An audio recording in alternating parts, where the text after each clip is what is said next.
Imaginemos por un momento la típica estampa del éxito eclesiástico contemporáneo. Esa imagen que a todos nos viene a la cabeza, sí. Claro, para quienes nos escuchan hoy, visualicen esas enormes megaiglesias que vemos tan a menudo hoy en día. Hablamos de pantallas gigantes de ultra alta definición, un despliegue de luces espectacular digno de un concierto. ¿Un sonido impecable? Totalmente. Y miles, pero literalmente miles de asistentes sentados en un auditorio inmenso cada domingo por la mañana. A ver, es una imagen innegablemente poderosa. Lo es. Pero, y aquí viene la gran pregunta, ¿y si resulta que ese modelo, con sus edificios monumentales y presupuestos millonarios, jamás fue el plan original de los primeros cristianos? Es que choca de frente con lo que nos han contado. Exacto. Y si el verdadero impacto, el que de hecho cambió la historia del mundo occidental, nació en salones de estar polvorientos, entre sofás, mesas de comedor y patios interiores. Esta idea, que suena tan sencilla, pues tiene el potencial de revolucionar por completo cómo entendemos el liderazgo evangélico de Hispanoamérica hoy en día. Totalmente de acuerdo. Y es una imagen mental que choca muchísimo con lo que hemos normalizado en nuestra cultura actual. Bienvenidos a un nuevo análisis a fondo. Eso es. Hoy nos sumergimos en una transición histórica y teológica fascinante. Vamos a hablar del paso de la iglesia convencional de domingo, tal y como la conocemos la mayoría, a una red comunitaria de iglesias en casas. Y para explorar este cambio de paradigma, pues he estado revisando un material interesantísimo. Un material que trae mucha tela, sí. Muchísima. Se trata de un vídeo del canal de YouTube Red de Casas de la Palabra. Específicamente, hoy estamos analizando el episodio 11 de su programa Hagamos una reforma. Este documento visual recoge una conferencia magistral impartida en Santo Domingo por el pastor Stephen Atkerson. Y es importante señalar que está dirigida de forma muy específica a líderes eclesiásticos de la región que buscan, digamos, repensar sus estructuras. Y la misión que tenemos hoy es intentar entender el núcleo de esta propuesta. Queremos extraer la argumentación fundamental de por qué las iglesias pequeñas, según esta perspectiva concreta, generan un impacto tan gigantesco a largo plazo. Ese es el objetivo. Vamos a revisar las evidencias bíblicas, rascar un poco en la historia, descubrir unos datos arqueológicos que son una auténtica locura y debatir cómo todo esto no es solo historia antigua, es que tiene una aplicabilidad tremenda en nuestro contexto actual. Así es. Vale, vamos a desgranar esto porque hay un primer dato en la conferencia que la verdad me ha dejado un poco descolocado. A ver. Viene directamente del libro de los Hechos. Siempre se menciona el famoso aposento alto donde se reunían los primeros seguidores de Jesús. Y claro, la cultura popular nos hace imaginar una multitud inmensa allí metida. Claro, como si fuera un estadio. Exacto. Pero resulta que allí solo había unas 120 personas. 120. Y según los registros que expone Atkerson, ese era aproximadamente el límite, o sea, el tamaño máximo de una iglesia primitiva. Es una barbaridad de diferencia. Es un contraste bestial si lo comparamos con las megaiglesias modernas que hoy albergan a 3.000 o 5.000 personas bajo un mismo techo. Pone muchísimas cosas en perspectiva. Y para entender por qué ese número de 120 no es casualidad, hay que ir al análisis teológico que presenta la conferencia. No se trata de que no tuvieran capacidad de convocatoria, sino de un diseño totalmente intencionado. El pastor Atkerson cita pasajes muy específicos del Nuevo Testamento para cimentar que la casa era el centro absoluto de operaciones. Por ejemplo, en la carta a los Romanos, capítulo 16, el apóstol Pablo manda saludos a Priscila y Aquila y hace una mención específica a la iglesia de su casa. Su casa. Y luego, en Colosenses, se menciona a una mujer llamada Ninfa y a la iglesia que se reúne en su hogar en la ciudad de la Odisea. Es verdad. La misma fórmula aparece en la carta a Filemón. Así que los historiadores coinciden en que no estamos hablando de casos aislados o de una medida de emergencia temporal mientras conseguían un permiso de obra o algo así. Claro, no estaban esperando a construir. No, este era el modelo operativo estándar de la época. Pues me cuesta imaginar cómo funcionaba eso a nivel teológico. Porque hoy en día, si no tienes un edificio con un cartel enorme en la puerta, pues parece que no eres una iglesia de verdad. Totalmente. Sin embargo, en el material se menciona a unos teólogos de Londres que aportan un matiz sobre el lenguaje original que francamente cambia por completo las reglas del juego. Ese es el punto de inflexión teológico de toda esta premisa. Esos expertos londinenses citados en La Fuente explican que en los textos originales de la Biblia la palabra griega para iglesia, eclesia, se refería única y exclusivamente a la asamblea de creyentes, A las personas. a la congregación de personas llamadas a reunirse. Exacto. En ningún momento de las escrituras originales, ni en las cartas de Pablo ni en las de Pedro, hay la más mínima sugerencia de que la iglesia sea un edificio físico. Ni un templo separado, ni ladrillos. Nada. La idea de identificar a la iglesia con un trozo de propiedad inmobiliaria es algo totalmente extraño al Nuevo Testamento. Es fascinante. Lo fascinante de esto es que este modelo doméstico y de tamaño reducido no era solo una cuestión de logística o de que les faltaran recursos, era una necesidad pastoral para cumplir los mandatos de su propia fe. A ver, explícanos eso. Pues en el Nuevo Testamento hay una repetición constante de la instrucción de cuidarse los unos a los otros. Amaos los unos a los otros, confesaos las ofensas los unos a los otros, sobrellevad las cargas los unos de los otros. Ojo a ese detalle. Ojo, porque llevar las cargas de los demás exige que, para empezar, conozcas cuáles son esas cargas. Exactamente. En un auditorio inmenso, lo más fácil del mundo es sentarse en la última fila, escuchar a la banda, oír un buen sermón y volver a casa sin que nadie en ese edificio sepa siquiera cómo te llamas. Y mucho menos si estás pasando por una crisis matrimonial o económica. Pasas totalmente desapercibido. Pero en el salón de una casa, con 50 personas, no te puedes esconder. Hay un nivel de exposición y de intimidad que es casi obligatorio. Ujú. Ahora bien, me surge una duda logística enorme aquí. ¿Cómo sabemos realmente cómo se organizaban físicamente en esos espacios? Porque, a ver, no hay fotografías de hace 2000 años y la imaginación da para mucho. Claro.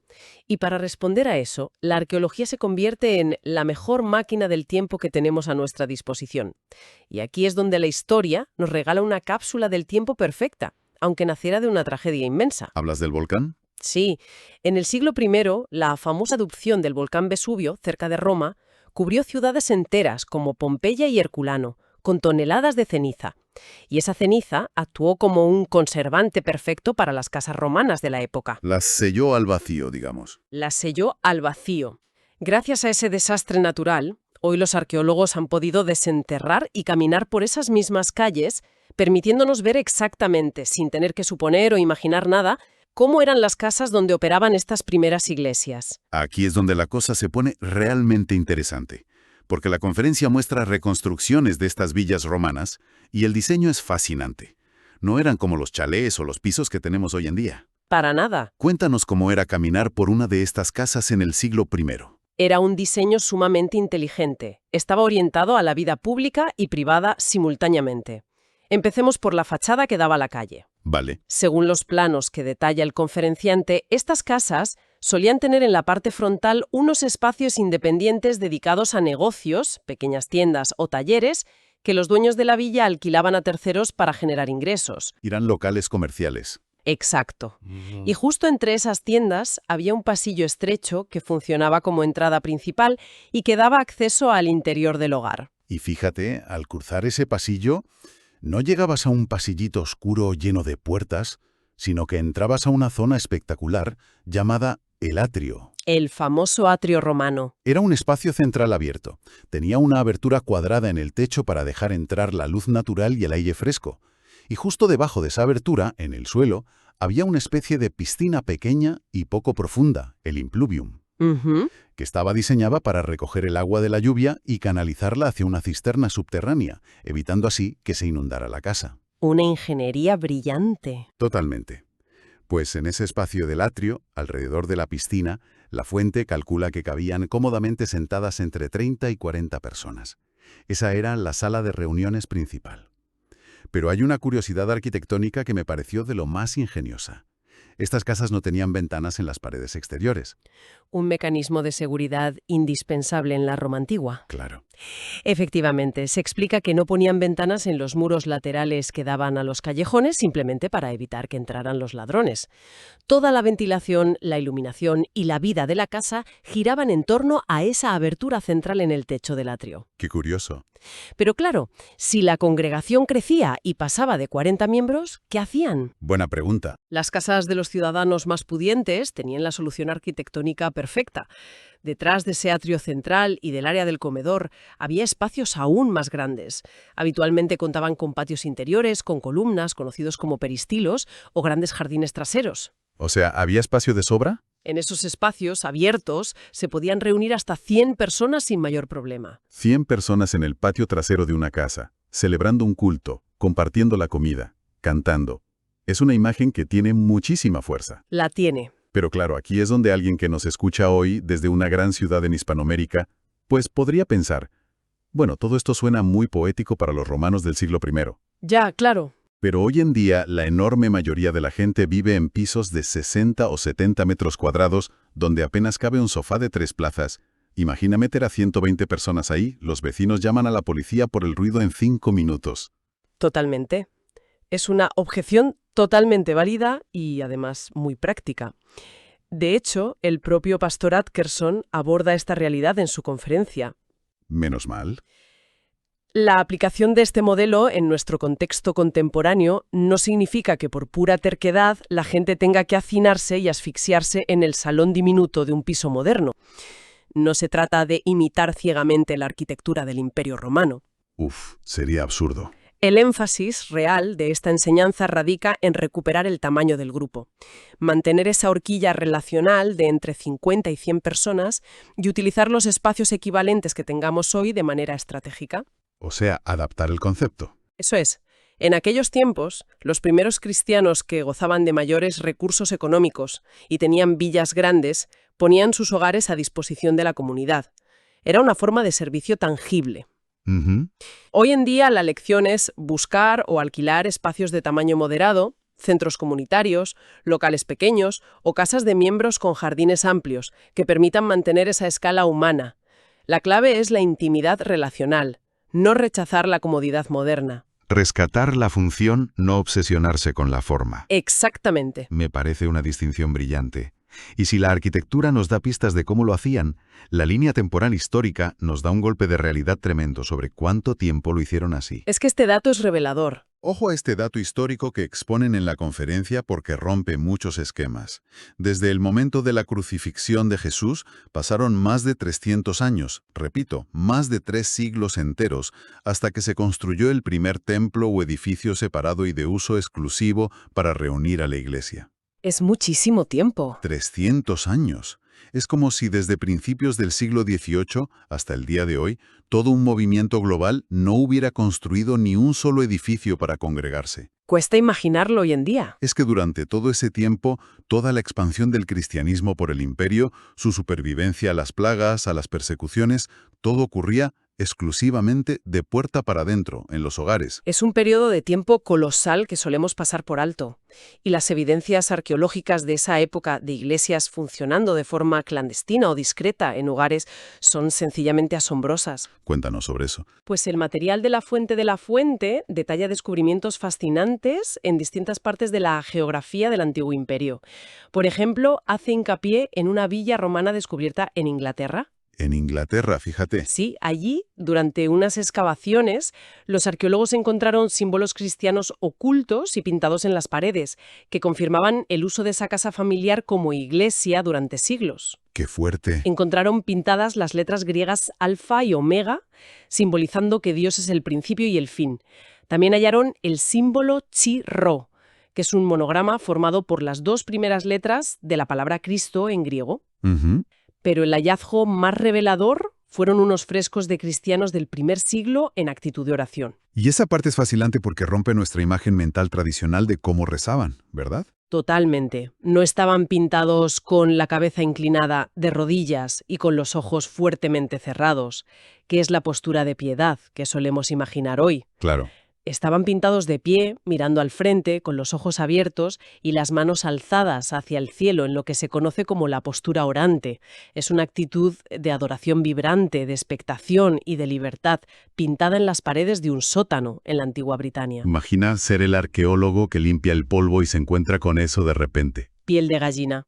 Pero bueno, si lo de Inglaterra es un descubrimiento increíble, la historia de la casa descubierta en Siria parece literalmente el guión de una película de suspense y arqueología. Es espectacular, sí. La conferencia describe una casa-fortaleza romana en la antigua ciudad de Dura Europos, en la actual Siria, que albergaba una iglesia en su interior.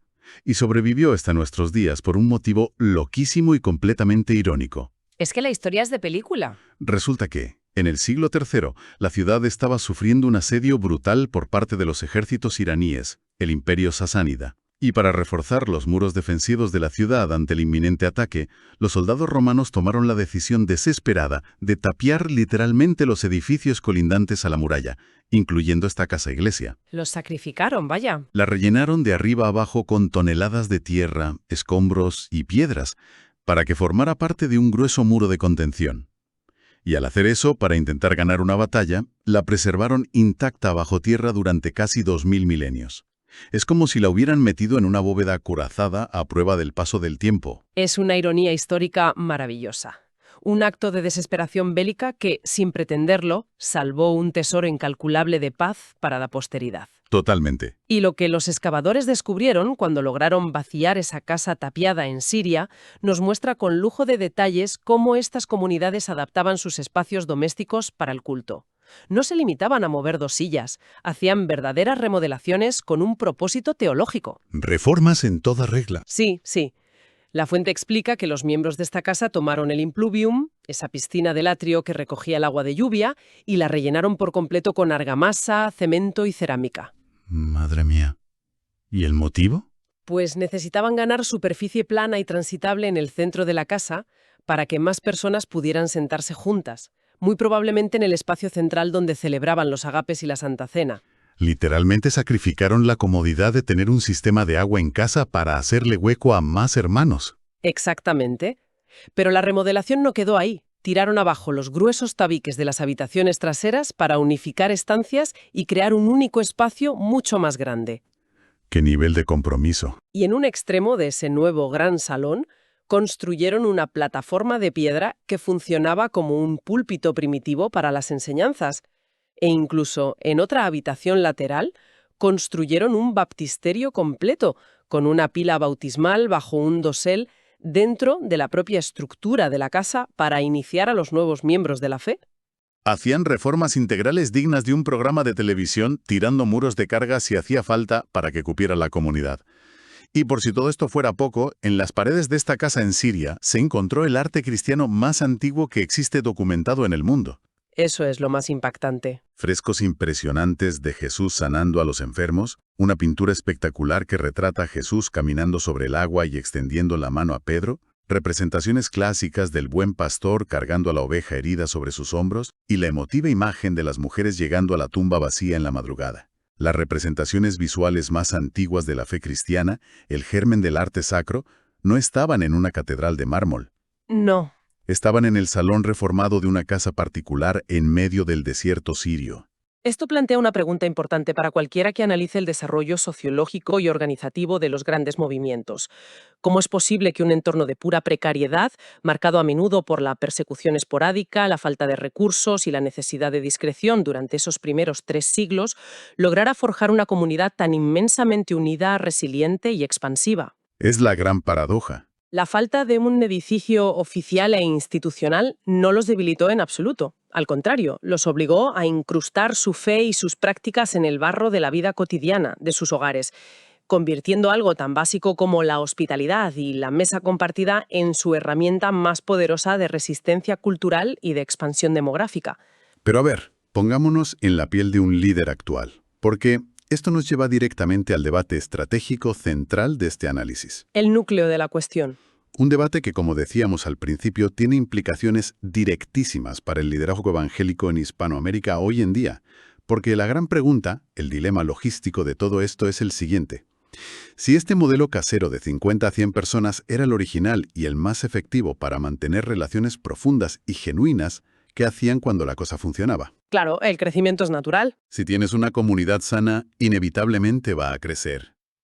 Hoy en día, la respuesta instintiva y automática de casi cualquier liderazgo es: hagamos una gran campaña de recaudación de fondos.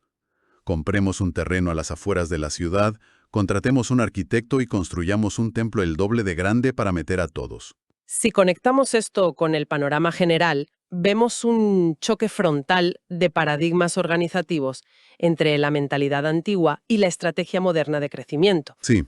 El pastor Atkerson, basándose meticulosamente en el modelo operativo de esos primeros 300 años, Pone sobre la mesa una solución histórica radicalmente distinta y profundamente desafiante para la mentalidad de liderazgo actual. Cuando aquellas primeras comunidades en Éfeso, en Roma o en Siria experimentaban un crecimiento numérico que amenazaba con superar la capacidad relacional y física del hogar, no optaban por ampliar el edificio. Ya. No derribaban la casa señorial para construir una basílica.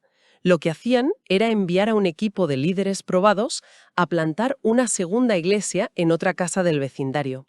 Se multiplicaban. Y cuando esa crecía, plantaban una tercera.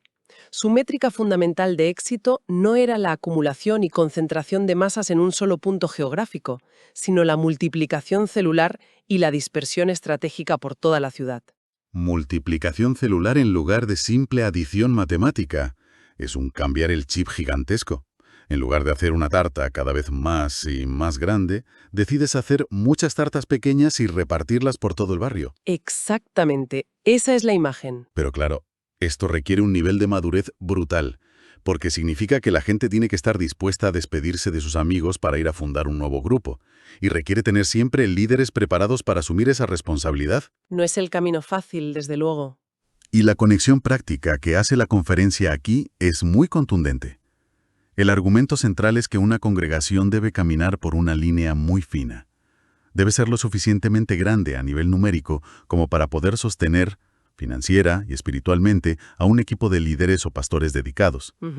Pero al mismo tiempo, debe resistir la tentación de crecer tanto que deje de ser una verdadera familia.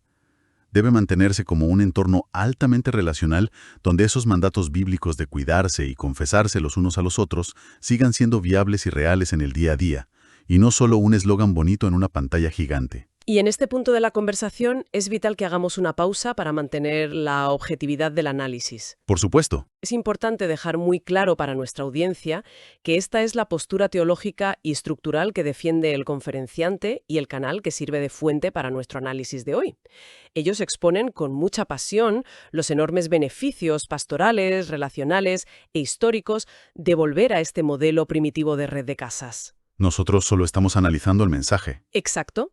Nuestro objetivo aquí no es utilizar estos datos para lanzar un ataque gratuito contra las mega iglesias modernas, ni de invalidar la labor social o espiritual que muchas de ellas realizan.